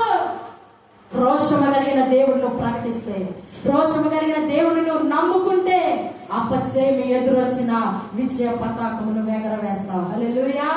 హల్లెలూయా. ఆయన శ్రమల గుండా వెళ్ళాడు, ఆశీర్వాదాల గుండా కాదు నా ప్రభు వెళ్ళింది. ఆయన పుట్టుక నుంచి కూడా శ్రమే. హేరోదు రాజు ఏం చేయాలి? చంపివేయాలని చూశాడు. కానీ దేవుడు ఏం చేశాడు? ఏం చేశాడంటే చెప్పండి. దేవుడు గొప్ప ఆశ్చర్య కార్యాన్ని జరిగించాడు. ఫలానా ప్లేస్కి నువ్వు వెళ్ళిపో అనగానే విన్నారా లేదా? స్పందించారా లేదా? దేశము, ప్రాంతము, పట్టణము, మనుషులు తెలియకపోవచ్చు, కానీ ఏం చేశారు?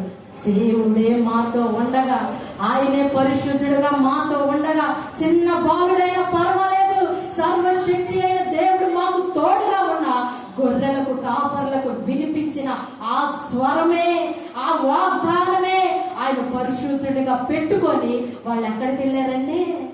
ఎక్కడికి నడిపిస్తే అక్కడికి వెళ్ళిపోయారు. అక్కడ నుండి నా ప్రభు ఒక్కొక్క మార్గాన్ని సరి చేసుకుంటా వచ్చాడా రాలేదా? ఏ పరిసైలైతే, ఏ సత్తుకైతే, ఏ రాజులైతే ఆయన హతము చేయాలనుకున్నారో వారి ముందే నా ప్రభు హతమయ్యి ఆ యొక్క విజయాన్ని కూడా నా ప్రభు తిరిగి చూపించగలిగాడండి. హల్లెలూయా. నీవు నమ్ముకున్న దేవుడు ఆయన, అది శ్రమ అయినప్పటికీ కూడా, అయ్యో ఈ శ్రమ వచ్చింది దేనికి నేను భయపడాలా అన్నాడా దేవుడు? అనలేదండి. శ్రమ వచ్చినప్పటికి కూడా ఇదిగో నా ప్రభు దీని వెనక ఒక ఆశీర్వాదములు దాచి ఉంచాడు. హల్లెలూయా. ఈ శ్రమ గుండా నేను వెళితే దేవుడు నాకు ఇచ్చిన ఆశీర్వాదాన్ని నేను స్వతంత్రంగా తీసుకోగలను. దేవుడిచ్చే మరి యొక్క ఆ యొక్క పరీక్ష గుండా నేను వెళ్ళలేనప్పుడు నేను ఓడిపోతానని విశ్వాస జీవితంలో మనం ఏం చేయాలండి? గమనించుకోవాలి. హల్లెలూయా, హల్లెలూయా. శ్రమల పంట. ఈ రోజున నీ కుటుంబంలో శ్రమలు ఇబ్బంది పడుతున్నాయా? నా అనుకున్న వారు శ్రమ పడుతున్నారా? లేకపోతే యజమానుల, భార్యల, బిడ్డల, రక్త సంబంధుల, ఎవరు? లోకమా? భయపడాల్సిన అవసరం లేదు. నీవు నమ్ముకున్న దేవుడు, నీవు కారుస్తున్న కన్నీరు ఈ బలిపీఠం మీద ఉందండి. హల్లెలూయా. ఈ బలిపీఠం మీద మరి పడుతున్న ప్రతి కన్నీటి బొట్టును కూడా నా ప్రభు వెలకట్టే రోజు వస్తుంది. హల్లెలూయా, హల్లెలూయా. మనుషుల దగ్గర ఏడవలసిన అవసరం లేదు. ఇది ఒక ప్రార్థన మందిరము, ఇది సహవాసం అనే కొండ, ఇది శ్రమల కొండ కాదు, ఆశీర్వాదపు కొండ. నువ్వు నమ్మాలి. హల్లెలూయా, హల్లెలూయా. సత్యమైన ప్రార్థనలోనికి వెళ్ళినప్పుడు, సత్యమైన దేవునితో సహవాసం కలిగినప్పుడు, సత్యమైన దేవునితో సమర్పణ నువ్వు కలిగినప్పుడు ఎలా ఉంటావండి? చెప్పండి, ఎలా ఉంటావు? నీ జీవితం కూడా ఐశ్వర్యవంతముగా ఉంటుంది. హల్లెలూయా, హల్లెలూయా. ఇక్కడ యేసుక్రీస్తు ప్రభు వారు కూడా శ్రమల గుండా వెళ్ళిపోతున్నారు. ఆయన శ్రమ ఎంత మాత్రం ఆయన ఏమైనా చేయగలిగిందా? ఏమీ చేయలేదు. ఈ రోజున మనకున్న శ్రమలను మనం ఎందుకు ఎదిరించలేకపోతున్నాం? లోకాన్ని ఎందుకు జయించలేకపోతున్నాము? పాతాళపు చెవులు, పరలోకపు చెవులు, తాళపు చెవులు ఆయన దగ్గర ఉన్నాయండి. నువ్వు ఓపెన్ చేస్తాయి, ఓపెన్ అయిపోతాయి. దేవుడు నీకు అధికారం ఇచ్చాడు. పరలోకపు తూములు తెరిచే అధికారం దేవుడు మనకి ఇచ్చాడు. ఆదిలోనే ఆయన అధికారం ఇచ్చాడు. అధికారం చేత నువ్వు ప్రార్థించినప్పుడు, అయ్యా ఇది నా ఎదుట ఉండటానికి వీల్లేదు, ఇది బంధించమని నువ్వు పరలోకంలో వేడుకుంటే ఆయన బంధిస్తాడే? బంధించు.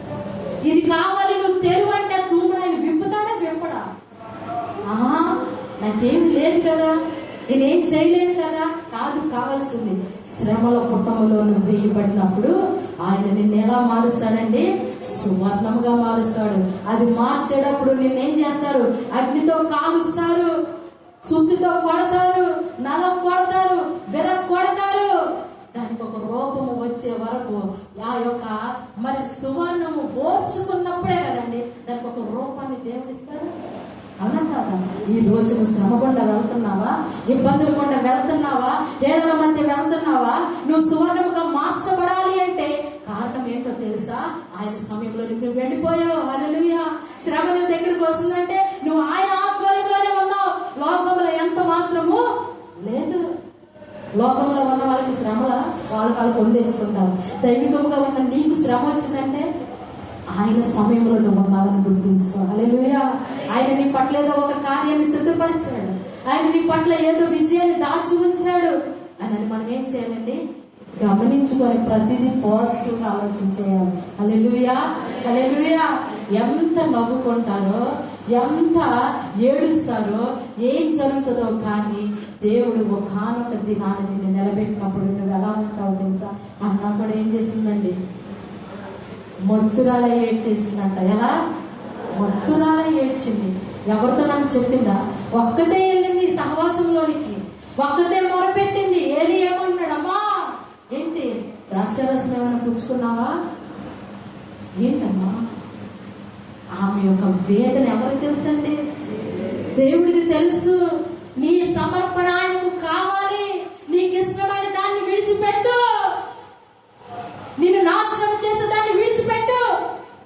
దేవుడు నిన్ను సువర్ణముగా మారుస్తాడు. హల్లెలూయా, హల్లెలూయా. సమూయేలు ఒక ప్రవక్తగా ఉన్నాడు. సమూయేలు కదిలించాడు. అనేక దేశాలు, అనేక మంది తాండవాడుతున్నారు. ఎక్కడికి? యుద్ధానికి. హల్లెలూయా. అయ్యా, నువ్వు చేతులెత్తి ప్రార్థిస్తేనే మాకు విజయం, నువ్వు చేతులెత్తి కింద దించితే మాకు అపవిజయం అయ్యా అని మొరపెట్టినప్పుడు అన్న ప్రార్థన సమూయేలుతోనే కాదు, ఆ దేశం మొత్తాన్ని వణికించేసిందండి. హల్లెలూయా, హల్లెలూయా. నీ గర్భంలో పుడితే అటువంటి శిశువు బయటకు రావాలి. హల్లెలూయా. ఏది కావాలి? శ్రమలు వచ్చినప్పుడే సమర్పణ గట్టిగా ఉంటది. శ్రమ లేనప్పుడు సమర్పణ గట్టిగా ఉంటదా? ఏదో పెదాలతో అంటాం, విడిచిపెట్టేస్తాం. కానీ సమర్పణ నీలో బలముగా బయటికి రావాలి అంటే నువ్వేం చేయాలండి? ఏం చేయాలి? సమూయేలుకో నుంచి అన్న ఏ రీతిగా అయితే మొరపెట్టిందో ఆ రీతిగా నీలో ఉన్న ప్రవక్తలు బయటికి రావాలి. హల్లెలూయా. దానికోసమే దేవుడు ఎదురు చూస్తున్నాడేమో, ప్రవక్తల కోసం ఎదురు చూస్తున్నాడేమో. ఇదిగో కోత ఎంతో విస్తారముగా ఉంది, కోసే పని వారు కదువైపోయి ఉన్నారు. కాబట్టి నీవు నాకు కావాలి, నువ్వు బంట సందులో ఉన్నావు, నీవు నాకు అవసరం అంటున్నాడు. అనట్లేదా దేవుడు? అంటున్నాడు. శ్రమల గుండా ఎవరు వెళ్ళారండి? మన మాదిరి యేసుక్రీస్తు ప్రభు వారు వెళ్ళారు. ఓడిపోలేదు, జడియలేదు, జంకలేదు.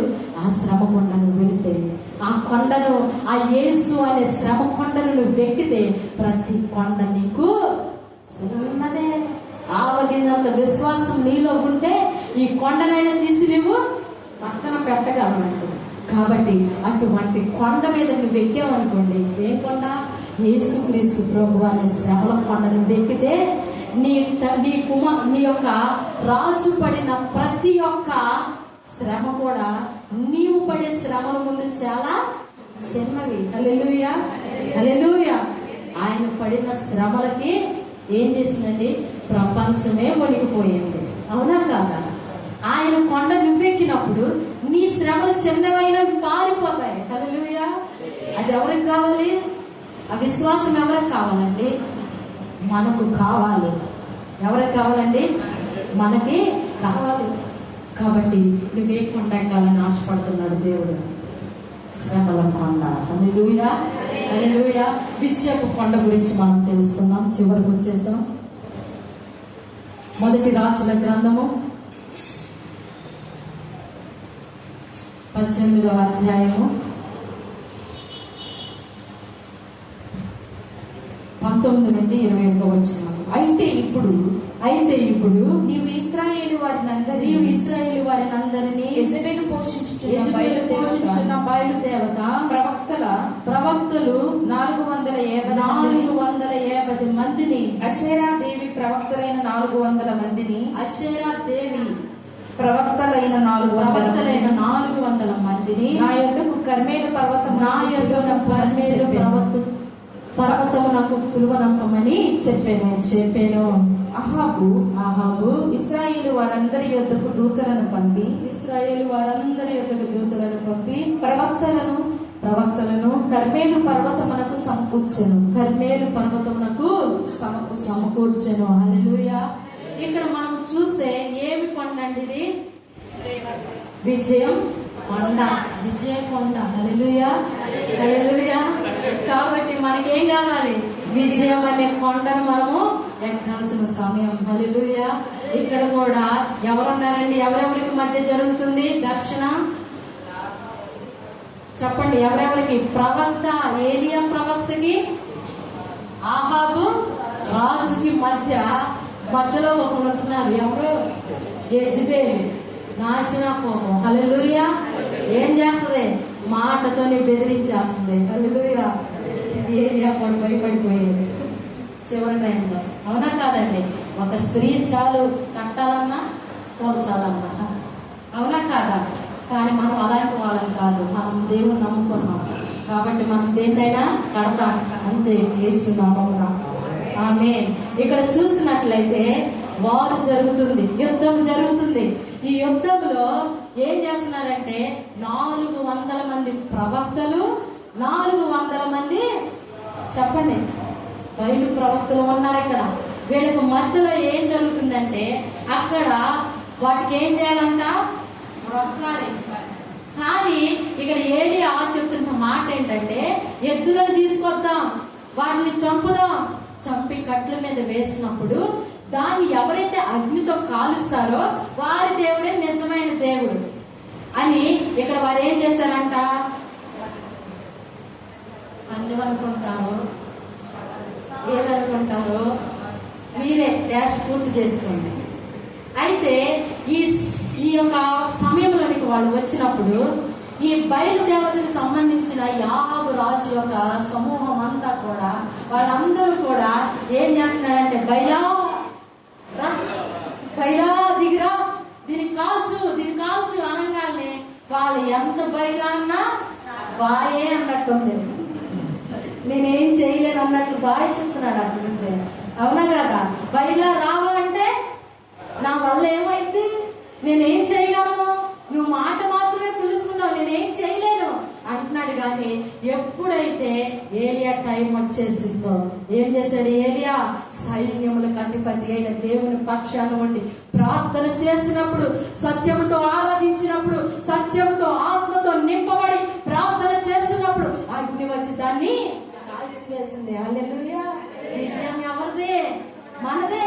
హల్లెలూయా! కాబట్టి నీదే పరిస్థితి అయినా కావచ్చు, ఎటువంటి అల్లరైనా కావచ్చు, ఎటువంటి పరిస్థితి అయినా కావచ్చు, ఏ రోగమైనా కావచ్చు, సిగ్గుపడద్దు, భయపడద్దు, హేళనవద్దు. నీకు కావలసింది ఎవడు? ఏలియాతో ఉన్న దేవుడు నీతో కూడా ఉన్నాడు. కాల్చివేయగలిగిన సమర్థుడు, కోర్చగలిగిన సమర్థుడు. దావీదు ఎదుట శత్రువులు లయమైపోవడం దావీదు కళ్ళకు చూపించిన దేవుడు. హల్లెలూయా! హల్లెలూయా! ఈ రోజు నీ పక్షాన నిలబడిన దేవుడు బలము కలిగిన వాడు. ఏలియా ఎదుట నిలబడిన దేవుడు మాట మాత్రమేనండి. ఆయన సైన్యములకు అధిపతి అని ఎప్పుడైతే ప్రార్థన మొదలు పెట్టాడో అధిపతిగానే దిగి వచ్చాడు, అధిపతిగానే దహించాడు. వాళ్ళందరూ కూడా ఏమైపోయారు అని చదువుతారా?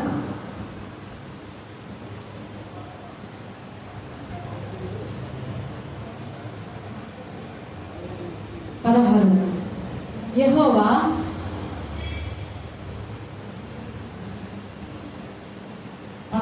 అధ్యాయము 18వ అధ్యాయము 19 నుండి 21.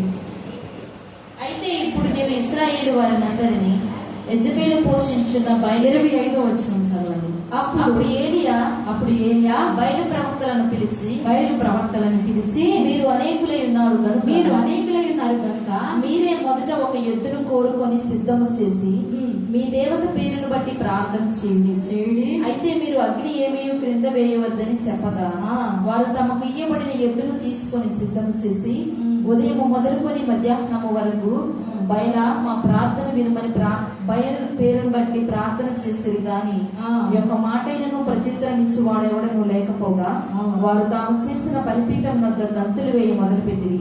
మధ్యాహ్నము కాగా ఏలియా వాడు దేవుడై ఉన్నాడు, పెద్ద కేకలు వేయుడి, వాడు ఒకవేళ ధ్యానము చేయించున్నాడేమో, దూరంగా చేస్తున్నాడు. హల్లెలూయా! చూద్దాం, చదవండి ఏలియా మాటలు ఎలా ఉన్నాయో. ఏలియా వాడు దేవుడై ఉన్నాడు, పెద్ద కేకలు వేయుడి.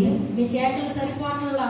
వాడు ఒకవేళ ధ్యానము చేయించున్నాడేమో, దూరమున నన్నాడేమో, ప్రయాణము చేయించున్నాడేమో, వాడు నిద్రపోవచ్చున్నాడేమో, మీరు ఒకవేళ లేపవలసి ఉన్నదేమో అని అపహాస్యము చేయగా వారు మరి గట్టిగా కేకలు వేయించు రక్తము కారు వంటకు తమ మర్యాద చొప్పున కత్తులతోనూ శస్త్రములతోనూ తమ దేహములను కోసుకొనుచు నుండి.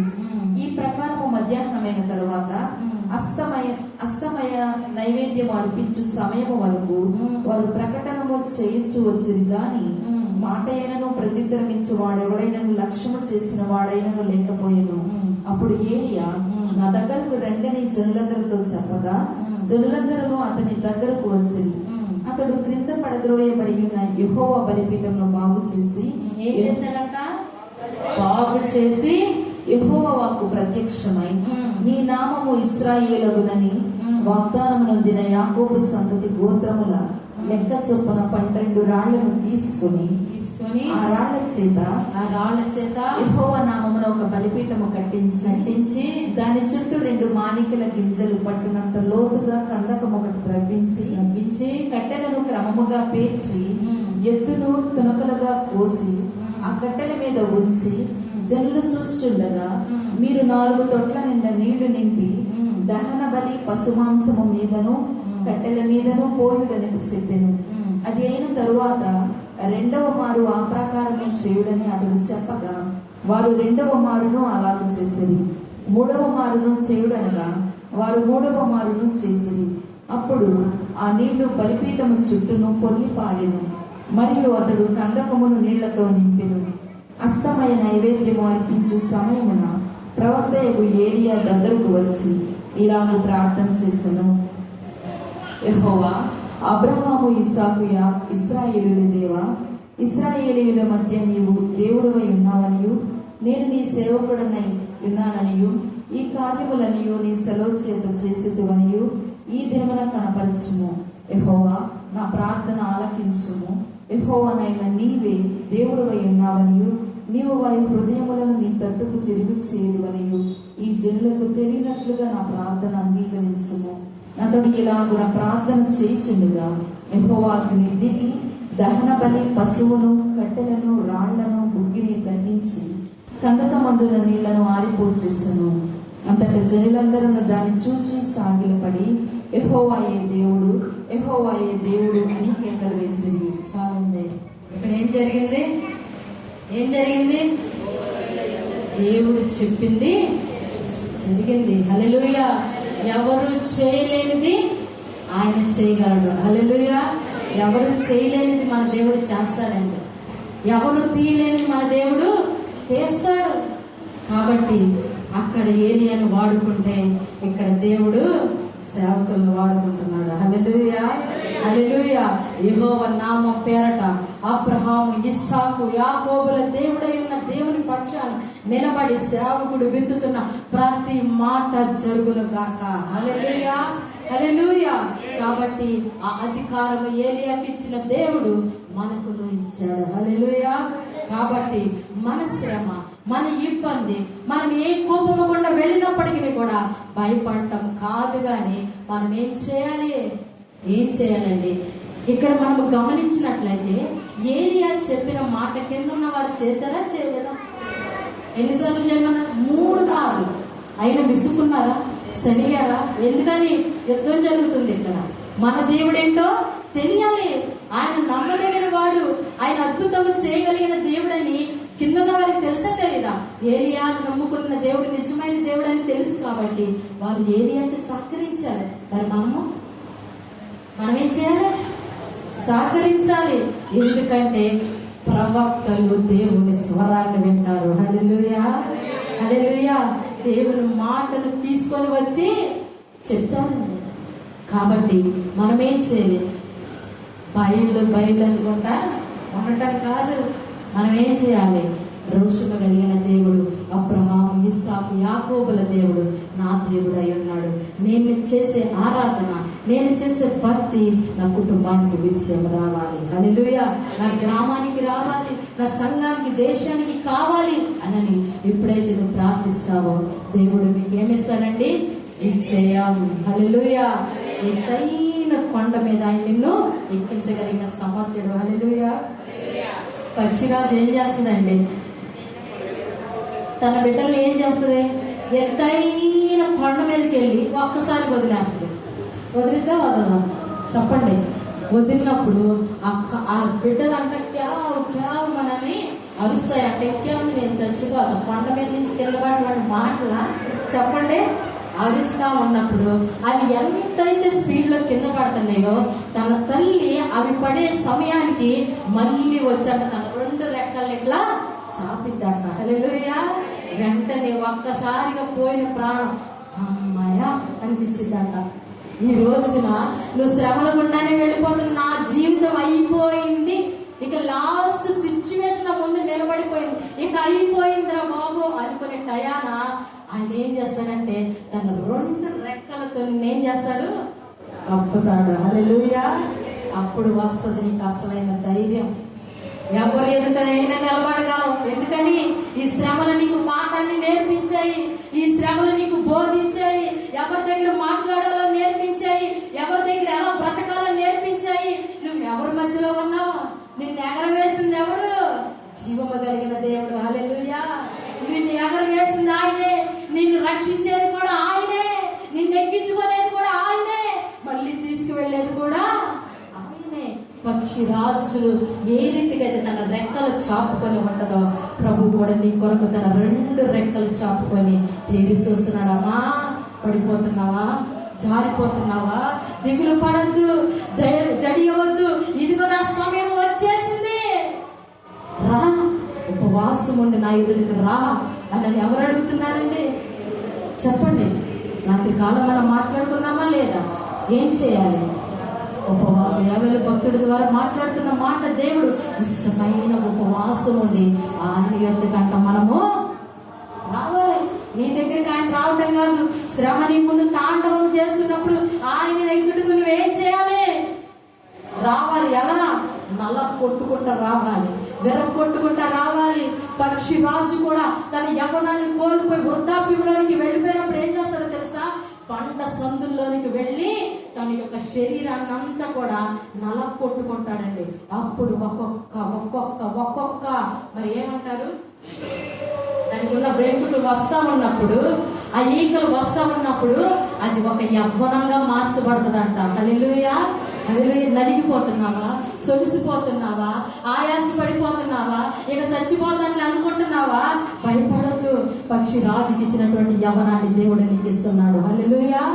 ముసలివారు చిగురించెదరన్న వాగ్దానము దీనికే సాదృశ్యమై ఉంది. నువ్వు నలిగిపోయావేమో, నిన్ను చిగురింప చేస్తున్నాడు ఆయన. భయపడొద్దండి. మెరిసిన వెంట్రుకలు సొగసైన కిరీటం, దేవుడిచ్చి కిరీటం అండి అది.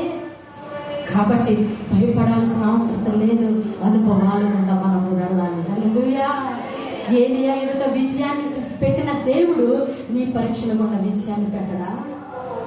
ఎటువంటి వారు వచ్చినా కూడా దేవుడు నీకు విజయాన్ని ఇస్తాడు. చివరి మాట ధ్యానించుకుందామండి. చివరి మాట ఆశీర్వాదపు కొండ. కీర్తనలు 125వ అధ్యాయము 1వ వచనం. యెహోవా యందు నమ్మిక ఉంచువారు కదలక నిత్యము నిలుచు సియోను కొండల వలె ఉండును. హల్లెలూయా. ఆశీర్వాదం ఎలా ఉంటదండి? నిత్యము నిలుచు సియోను కొండ వలె ఉంటది. హల్లెలూయా. సియోను కొండ అంటే పరము నుండి పోయబడిన కొండది. హల్లెలూయా. అక్కడి నుండి రావాలి నీకు ఆశీర్వాదము. లంచాలతో కాదు మనకు ఆశీర్వాదము, దొంగతనాలతో కాదు ఆశీర్వాదము, ఎక్కడికో వెళ్ళి 4 మాటలు చెప్పుకొని సంపాదిస్తే అది కాదండి మనకు ఆశీర్వాదము. పరము నుండి పోయబడాలి. హల్లెలూయా. నీ ఆశీర్వాదం ఎలా ఉండాలి? ఒకడికి 5 తలాంతులు ఇచ్చాడు, ఒకడికి 3 తలాంతులు ఇచ్చాడు. ఒకడేం చేశాడు? గొట్టతోవి ఆగి పెట్టాడు. ప్రయోజనమా? లేదు.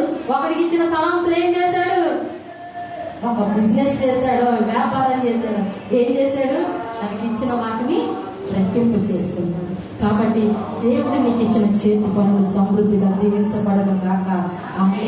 ఆయన ఎదుట ఎప్పుడైతే నువ్వు నమ్మకం కలిగి ఉంటావో, ఆయన ఎదుట ఎప్పుడైతే యథార్థత కలిగి ఉంటావో, ఆయనకి ఇవ్వాల్సింది ఆయనకి ఇచ్చేస్తావో, నీవు తీసుకోవాల్సింది నువ్వు తీసుకుంటావో, అప్పుడే నువ్వు ఆశీర్వాదమును చూడగలుగుతావు. సియోను కొండ అంటే ఊరికే లేదు, మాట కాదది. నీ దగ్గరే దాగి ఉంది ఆ కొండ. ఆ కొండ దేవుడు నిన్ను ఎక్కించాలనుకుంటున్నాడు. అక్కడ నుండి తూములు తెరవాలనుకుంటున్నాడు అండి. దొంగలిస్తే మనకు ఆశీర్వాదం వచ్చిద్దా? రాదు. ఆయనకి ఇవ్వాల్సింది ఆయనకి ఇచ్చినప్పుడే ఆయన ఆశీర్వాదాన్ని మనం చూడగలుగుతాం. హల్లెలూయా. అందుకని దావీదు భక్తుడు యాత్ర కీర్తనలో మాట్లాడుతున్న మాట, యెహోవా యందు నమ్మిక ఉంచువారు కదలక నిలుచు సియోను కొండ వలె ఉందురు. హల్లెలూయా. మనకి ఇక్కడ కావాల్సింది ఏంటండి? నమ్మకం, ఫెయిత్ కావాలి. ఇక్కడ నమ్మకం కావాలి, విశ్వాసం అనేది కావాలి మనకి. ఇక్కడ ఎప్పుడైతే ఆయన మీద ఆధారపడతావో, ఆయన మీద డిపెండ్ అయి ఉంటావో, ఆయన ఆధ్వర్యంలో నువ్వు ఉంటావో, ఆయన ఆశ్రయిస్తావో, అప్పుడు దేవునికి ఏమిస్తాడు? ఆశీర్వాదం. అది పోయే ఆశీర్వాదం కాదు, కొద్దిసేపు కనబడి కొద్దిలో మాయమైపోయేది కాదు. ఆ ఆశీర్వాదం నిత్యము నిలుచు సియోను కొండవలె నువ్వు ఉంటావు. హల్లెలూయా. సియోను కుమార్తె ఉల్లసించి గంతులువే, నీ రాజు నీ కొరకు వచ్చుచున్నాడు. హల్లెలూయా, హల్లెలూయా. కాబట్టి సియోనులో ఉన్న మహిమను మనం చూడాలి. ఆ యొక్క ప్రధాన దూతలు ఏ రీతిగా ఆయన ఆరాధిస్తున్నాయో మనం నేర్చుకోవాలండి. ఆయన సింహాసన సీనుడిగా ఉన్నప్పుడు 4 దిక్కులు 4 దూతలు ఉన్నప్పుడు అవి ఏం చేస్తున్నాయి? ముఖాన్ని కప్పుకుంటున్నాయి. ఎటు పరిగెత్తమంటే అటు పరిగెత్తుతున్నాయి. అవునా కాదా? అంత పని చేస్తున్నావే, ఇక్కడ నుండి నువ్వేం చేస్తున్నావు? ఆశీర్వాదం కొరకు ఏం చేస్తున్నావు? కష్టపడుతున్నావా? దేవుని కొరకు కష్టపడుతున్నావు. నువ్వు పరిచర్యలో కష్టపడుతున్నావా? నీ ప్రాణ ఆత్మ శరీరాలు ప్రభు కొరకు సమర్పించగలుగుతున్నావా?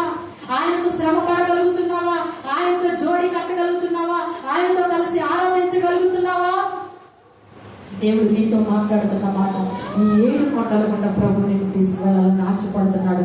మొదటి కొండ ఏ కొండ అండి? ఆరాధన కొండ.